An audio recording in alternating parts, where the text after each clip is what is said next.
In this problem sum, you are given there is a circular path around a sports field.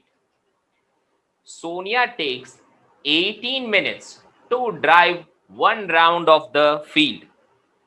So what happens here is कि the two students are there, ठीक है, एक सोनिया है दूसरा Ravi, and both the students are moving on a circular path. इस तरह से मान लो रेस है और दोनों स्टूडेंट्स जो है वो इस तरह से सर्कुलर पाथ में मूव करते हैं. अब सोनिया जो है उसको पूरा सर्कल मूव करने के लिए 18 मिनट्स का टाइम लगता है, ठीक है. Time taken by Sonia is 18 minutes, जबकि रवि इज फास्टर, उसको 12 मिनट्स लगता है यही राउंड कंप्लीट करने के लिए.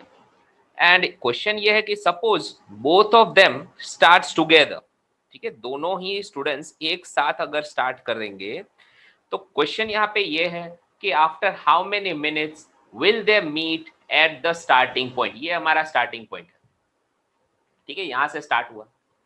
अब आपको Sonia and Ravi both are moving, ठीक है.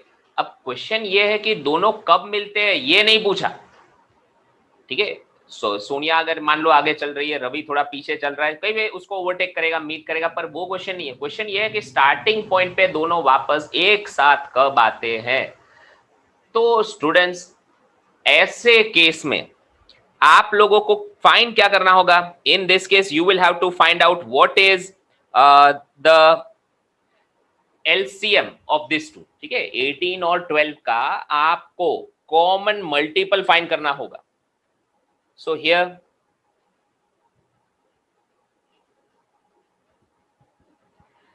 LCM of 18 and 12 आपको फाइंड करना होगा. 18 के लिए आप यहां पे क्या लिखोगे, 2 into 3 square, 12 that is 2 square into 3. अब इन दोनों का ही आप LCM निकालो, LCM ऑफ 18 एंड 12. सो आपको दोनों में कॉमन टर्म्स को लिखना है, ऑल द टर्म्स लिखना है with highest power. So you will get 2 square into 3 square, ठीक है. So that is equal to 4 into 9 यानी कि 36 मिनट्स. तो both the students will meet, ठीक है, दोनों ही बच्चे कब मिलेंगे, they will meet after 36 minutes at the starting point. Last में स्टूडेंट स्टेटमेंट लिख दोगे आप, ठीक है. So after 36 minutes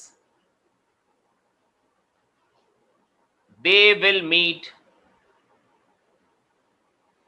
at starting point. Okay, so that is the solution. In sixth question आपको क्वेश्चन ये है कि explain why 7 into 11 into 13 plus 13 and these two numbers are composite numbers. अच्छा स्टूडेंट्स, किन नंबर्स को कंपोजिट बोला जाता है. जो भी नंबर एक्चुअली में फैक्टर्स जिसके 1 एंड नंबर इटसेल्फ, देखो प्राइम नंबर्स में क्या होता है, जैसे 5 है तो उसके दो ही फैक्टर होते हैं, 1 एंड द नंबर इटसेल्फ. लेकिन अगर कंपोजिट नंबर हुआ तो उसके फैक्टर 1 और नंबर के अलावा एक और कोई और फैक्टर भी हो सकता है, मतलब 2 से ज्यादा फैक्टर होंगे, ठीक है. If the number only have 2 factors, if only 2 factors are there, तो ऐसे नंबर्स को हम प्राइम नंबर्स कहते हैं, ठीक है. This numbers are known as prime numbers. जबकि जिनमें 2 से ज्यादा फैक्टर हो आप उसे कंपोजिट नंबर्स कहते हो. तो आपको यहां पे बस यही प्रूव करना है कि ये नंबर क्यों कंपोजिट है, और दूसरा 2 नंबर्स आपको दिए. सो फॉर दैट आप यहां पे लिखो हियर 7 इंटू 11 इंटू 13 प्लस 13, ये आपको दिया हुआ है, ठीक है. आप यहां पे 13 को कॉमन निकाल सकते हो, देखो ये प्लस है बीच में, तो 13 को कॉमन निकाल सकते हो. ब्रैकेट में लिखोगे 7 इंटू 11 इंटू 1 प्लस ये भी 1 हो गया, 13 कॉमन निकल गया, so you are left with 1 only, ठीक है. सो एक्चुअली में ऐसा हो रहा है कि ये जो हमारा नंबर है वो 13 के टेबल में तो डेफिनेटली आएगा. If you will write it, आप इसको 13 इंटू 77 प्लस 1 लिख सकते हो. यानी गिवन नंबर को 1 और नंबर इटसेल्फ के अलावा 13 भी फैक्टर है. ठीक है ना. Given number have 13 as one of its factor. Right ना. यानी 1 और नंबर इटसेल्फ के अलावा कोई और नंबर भी इसका फैक्टर तो हुआ. Therefore, it is a composite number. ठीक है. ये कंपोजिट नंबर होगा. किसी भी नंबर में अगर 1 और नंबर इटसेल्फ के अलावा कोई भी और दूसरा नंबर अगर फैक्टर होता है तो डेफिनेटली वो कंपोजिट नंबर होता है. आप इसको और फर्दर वेरीफाई भी कर सकते हो. ये 13 इंटू 78 हो जाएगा. ठीक है. आप इसको और फर्दर स्प्लिट करके प्राइम फैक्टराइजेशन में लिख भी सकते हो 13 इंटू 6. ठीक है. So now you have the factors. यहाँ पे हमारे 1 और नंबर के अलावा कोई और भी फैक्टर्स हो है. सो डेफिनेटली ये एक कंपोजिट नंबर होगा. सिमिलरली स्टूडेंट्स, दूसरा क्वेश्चन देखो. नेक्स्ट क्वेश्चन, नेक्स्ट पार्ट में आपको लिखा है 7 इंटू 6 इंटू 5, 4, 3, 2 एंड 1 का प्रोडक्ट प्लस 5. अब देखो ये दोनों नंबर्स में आपको 5 कॉमन निकाल सकते हो. ठीक है. और अगर आप 5 कॉमन निकालते हो तो you will be left with 7 into 6 into 4 into 3 into 2 into 1 plus 1. यानी कि ये जो हमारा नंबर है उस वो 5 के टेबल में आता है. ठीक है. आप इसको ये सब का मल्टीप्लीकेशन अगर करो 5 इंटू ये मिलेगा 1008 plus 1. So given number have 5 as one of its factor. ठीक है. सो इसका मतलब ये भी एक कंपोजिट नंबर होगा. आप इसमें वेरीफाई कर सकते हो. फर्दर मोर 5 इंटू ये 1 प्लस कर दो तो 1009 होता है. ठीक है. आप 1009 को तो फैक्टराइज नहीं कर सकते, पर इतना तो क्लियर हो गया कि 5 के टेबल में आता है, 1009 के टेबल में भी आता है ये number. So it have more than 1 factor, 2 factors. Therefore ये एक कंपोजिट नंबर होगा. Okay. In this question, fifth one, they have asked, consider the numbers 4 raised to n. And now where the n is a natural number, check whether there is any value for n for which 4 raised to n ends with the digit 0. So यहाँ पे question में students ये है कि अगर कोई number मान लो 4 raised to n है, 4 raised to n मतलब n कुछ भी हो सकता है. 4 raised to 1 जैसे 4 हो गया. अगर 4 raised to 2 करोगे इट इज 16, 4 raised to 3 करो इट इज 64, सो ऑन. ठीक है. तो यहाँ पे क्वेश्चन में ये पूछा है कि अगर हम इसी तरह n का कोई भी वैल्यू ले सकते हैं तो क्या किसी भी n की वैल्यू के लिए क्या हमें आपका ये 4 raised to n 0 पीछे 0 आता हो ऐसा मिलेगा. ये 4 raised to n is equal to कोई भी नंबर आता होगा. ठीक है. और पीछे लास्ट में 0 आएगा, जैसे कि 5, 6, 2 फिर लास्ट में 0 आए. क्या ऐसा हो सकता है? n की कोई भी ऐसी वैल्यू लूं जिसके लिए मुझे लास्ट में 0 मिले. Is it possible? देखो स्टूडेंट्स, लास्ट में 0 तो सिर्फ तब मिलता है जब कोई भी नंबर 2 एंड 5 दोनों के टेबल में आता हो. ठीक है. कंपलसरी 2 एंड 5 दोनों के टेबल में आना चाहिए. 4 raised to n है ना, सिर्फ 2 के टेबल में है, 5 के टेबल में नहीं है. ठीक है. आपको यहाँ पे ये लिखना होगा. सो for a digit to end with 0,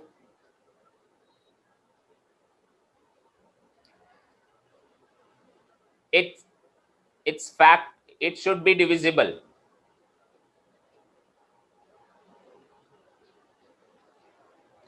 by 2 and 5 both.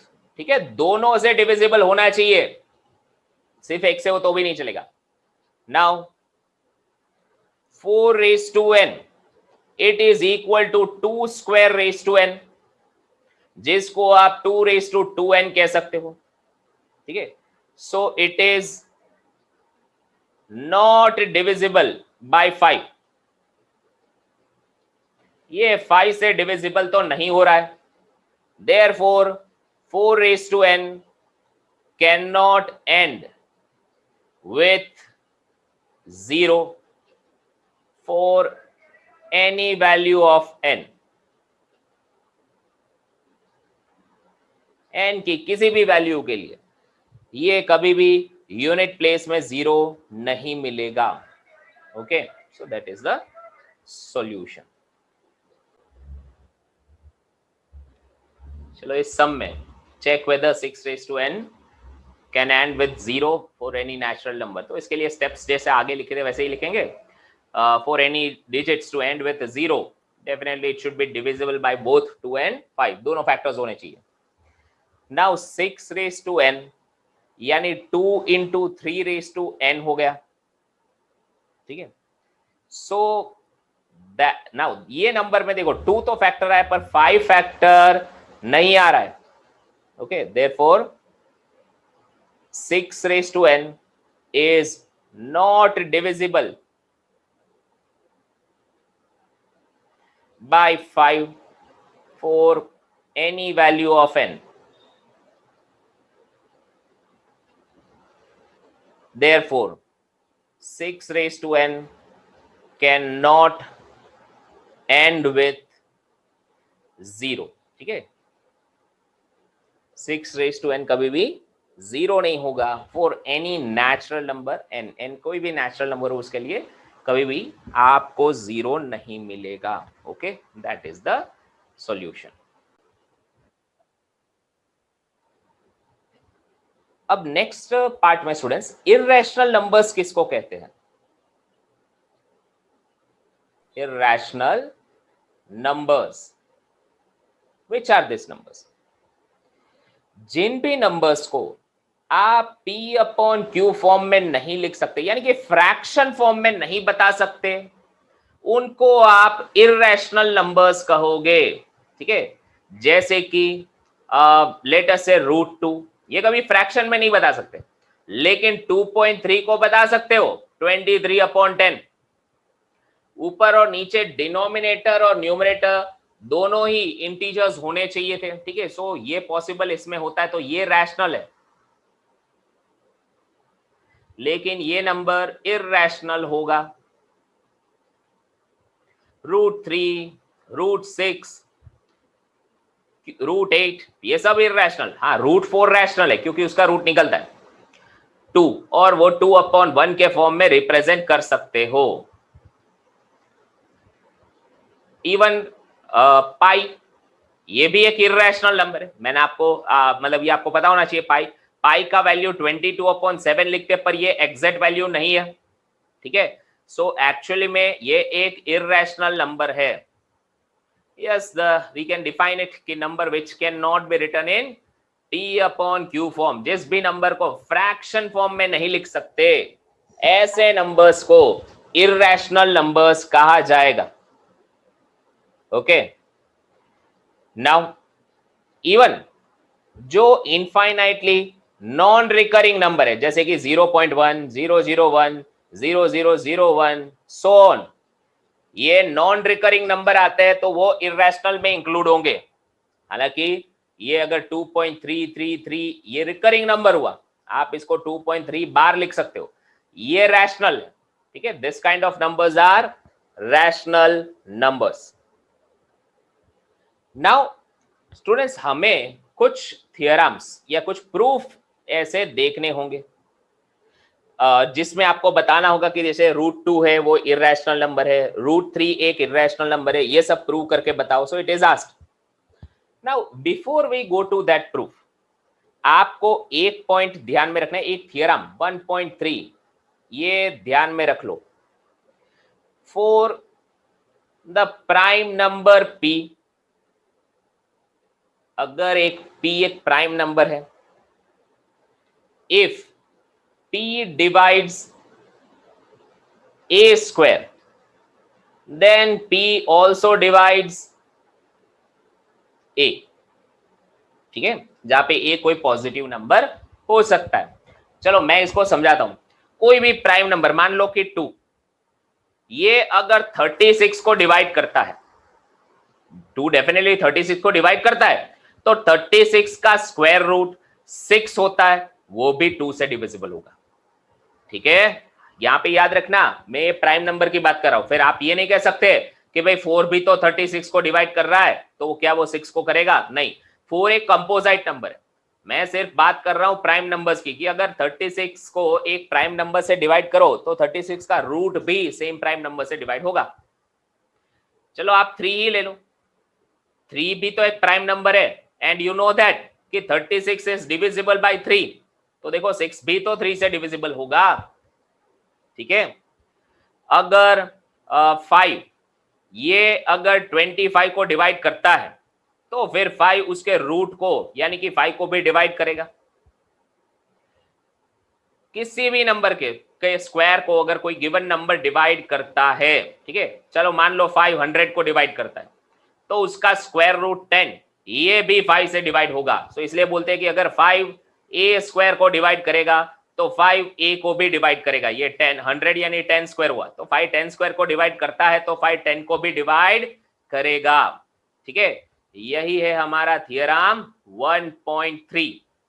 कोई भी नंबर का स्क्वायर अगर किसी प्राइम नंबर से डिवाइड होता है, तो फिर वो नंबर भी उस सेम प्राइम नंबर से डिवाइड होगा। और एक्चुअली इसी का यूज हम करेंगे हमारे नेक्स्ट टाइप के सम्स में। चलो आप लोगों को एक थियरम नेक्स्ट में बताता हूं, 1.4। Prove that √2 is irrational number.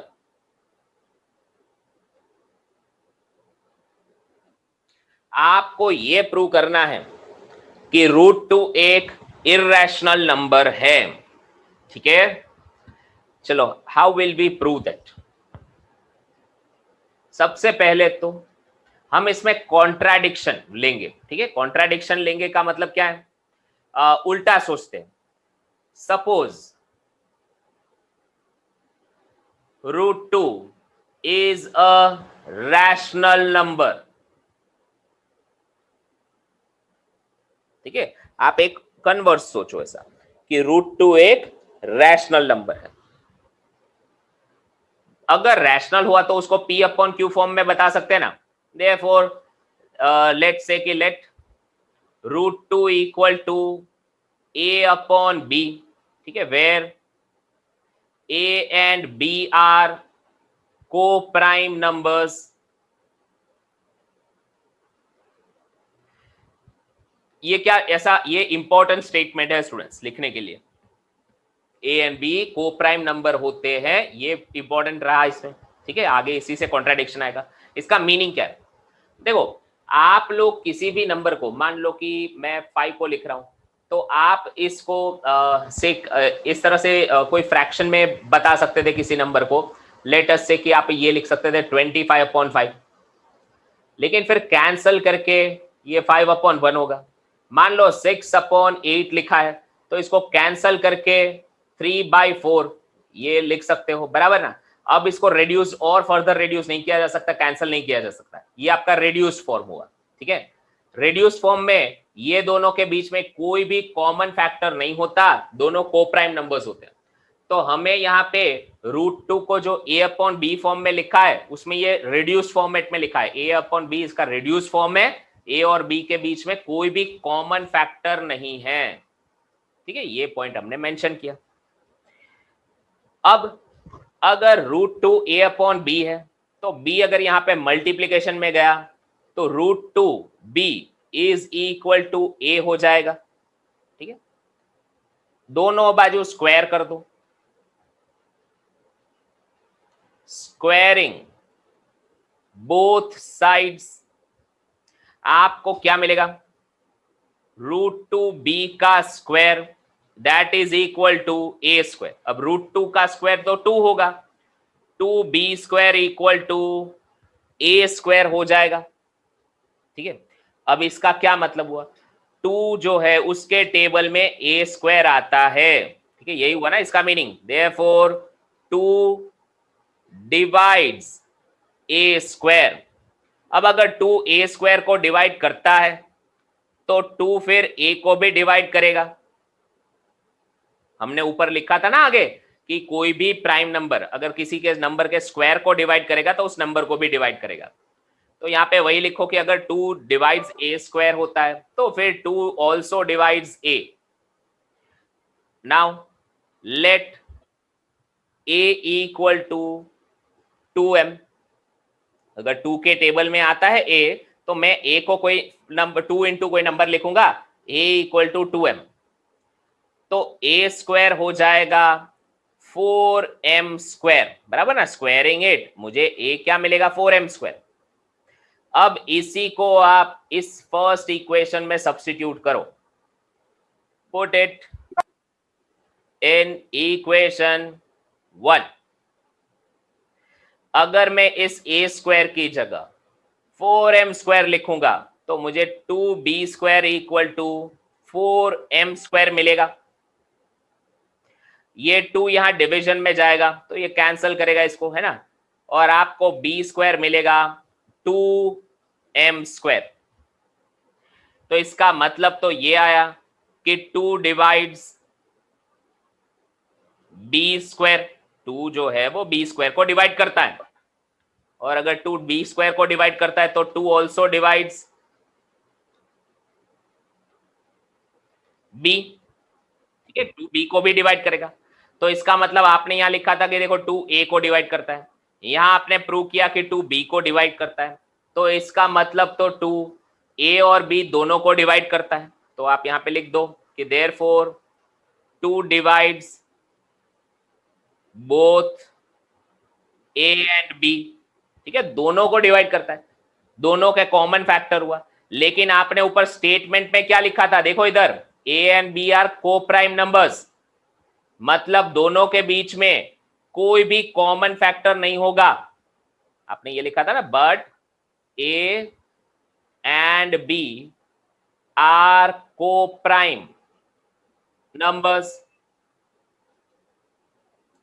तो आपने ऊपर लिखा है कि a and b coprime number है, और यहां पे आप बता रहे हो कि a और b दोनों के कॉमन फैक्टर ट्रू आ रहा है। ये दोनों तो एक दूसरे को ऑपोजिट बात करते हैं, कॉन्ट्राडिक्शन है, ठीक है। So this is contradiction.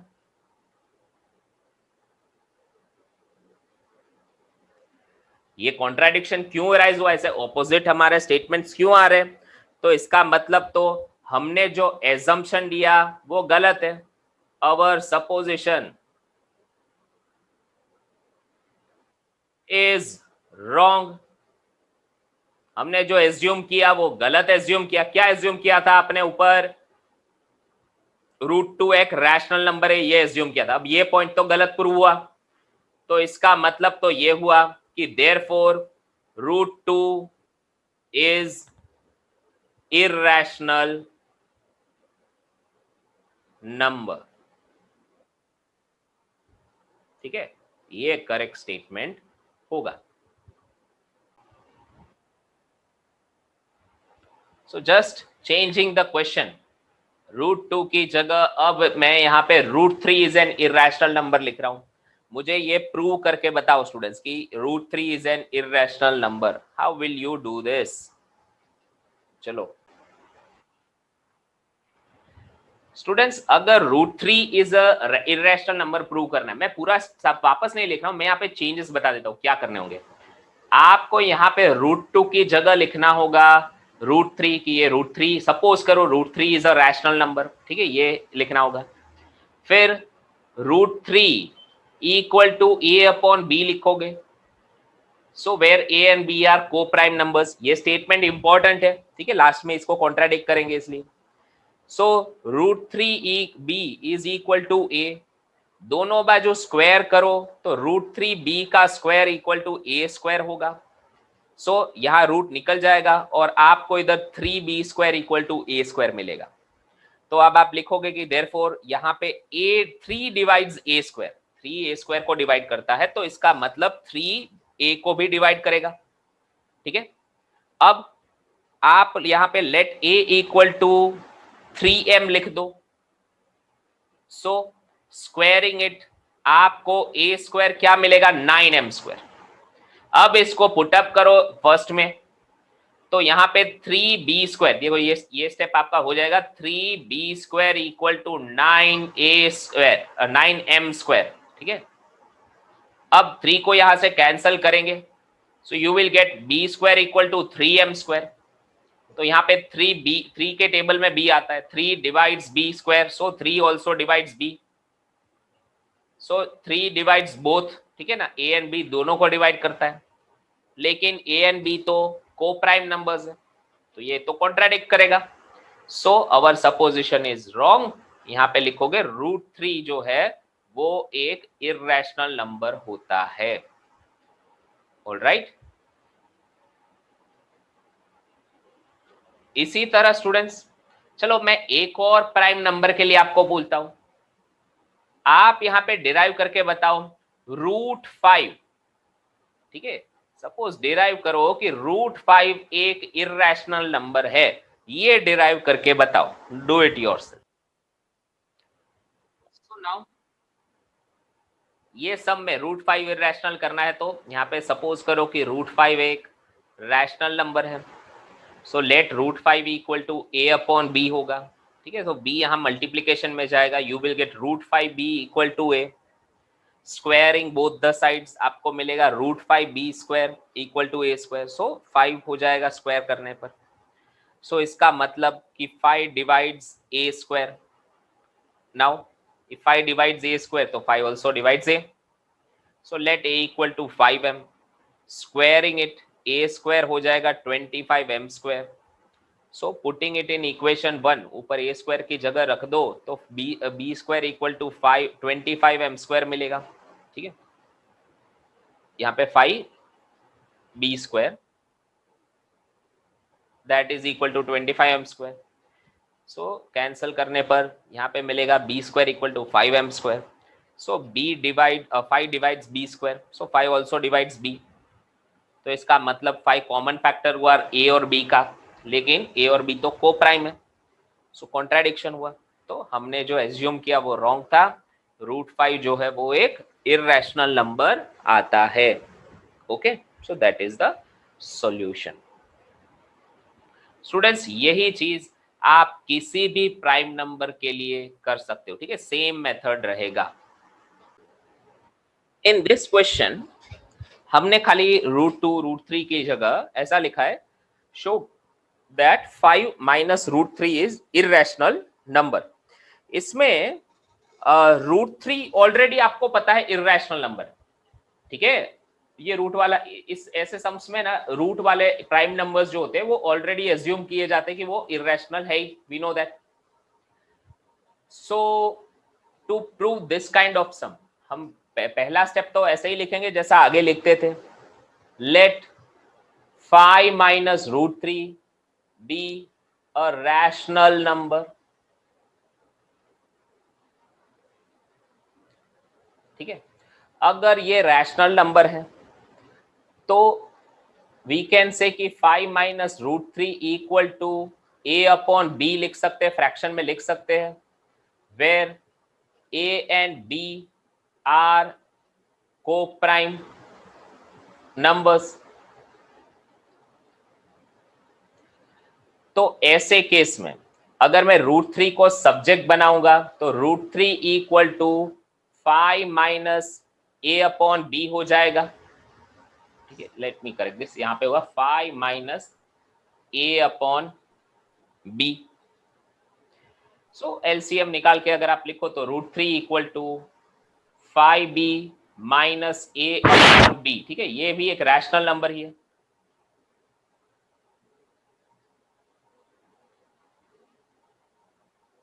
And so this is also a rational number.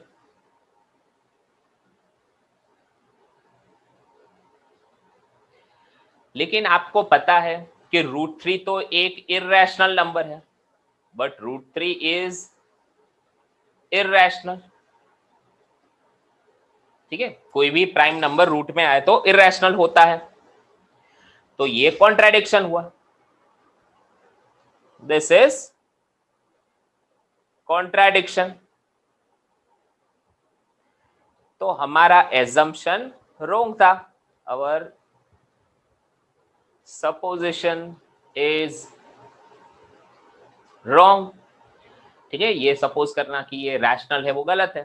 So 5 minus root 3 is irrational. ठीक है, प्रूव हो गया। यहां पे भी स्टूडेंट्स स्टेप्स तो सिमिलर रहेंगे जैसा आगे किया था। Suppose 3 root 2 is a rational number, तो 3 root 2 equal to A upon B होगा, जहां पे A and B are coprime. Root वाला नंबर खाली इधर लिखो, तो this root 2 is equal to A upon 3b हो जाएगा। ठीक है, दिस इज रैशनल। लेकिन फिर तो रूट 2 भी तो रैशनल होगा। ठीक है, लेकिन आपको पता है कि रूट 2 इज इररेशनल। तो इसका मतलब तो ये कॉन्ट्राडिक्ट करता है हमारे ओरिजिनल स्टेटमेंट को। ठीक है, this is contradiction.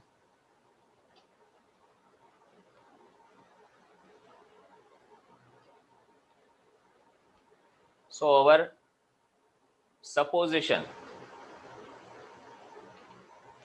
Is wrong. हमने जो एज्यूम किया था वो गलत है। ठीक है ना, 3 रूट 2 एक इररेशनल नंबर होगा। 3 root 2 is an irrational number.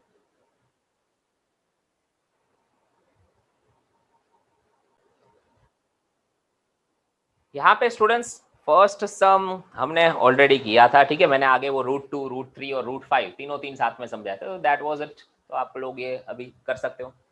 Second sum में 3 प्लस 2 रूट 5 इज इररेशनल, ये आपको प्रूव करना है। तो स्टूडेंट्स इस टाइप के सम्स मैं ऑलरेडी अभी लास्ट में आपको बता चुका हूँ। So we will do that in the same way. पहले क्या लिखेंगे, let 3 plus 2 root 5 be a rational number. अब अगर ये रैशनल है तो 3 प्लस 2 रूट 5 ये a अपॉन बी होगा, where a and b are coprime. ठीक है, ये दोनों को प्राइम नंबर्स है।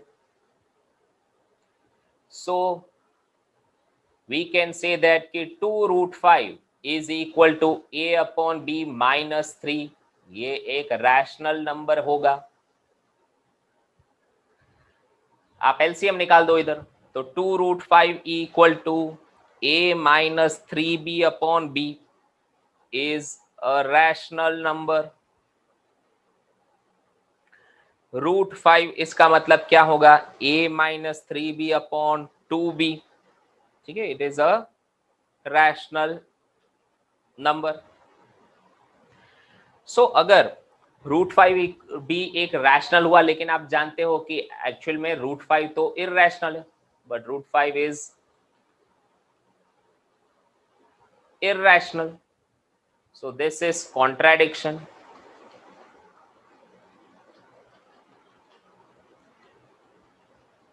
So our assumption is wrong.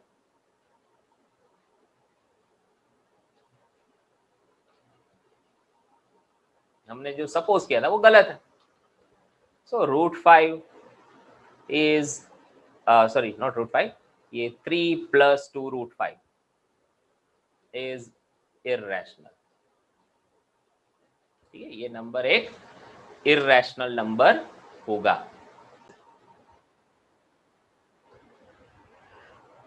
For the third one, पहला फर्स्ट इसमें सब क्वेश्चन लिख लेते हैं कि आपको प्रूव करना है 1 अपॉन रूट 2 एज इररेशनल। तो फर्स्ट में let 1 upon root 2 be a rational number. ये एक रैशनल नंबर है ऐसा एज्यूम करो। Therefore 1 upon root 2 equal to A upon B होगा। ठीक है, where A and B are co-prime numbers. So अगर ऐसा है तो √2 को सब्जेक्ट बनाया जाता है, तो √2 is equal to B upon A होगा, which is a rational number. But हमें पता है कि √2 तो इररेशनल है, but √2 is irrational, so our it is contradiction.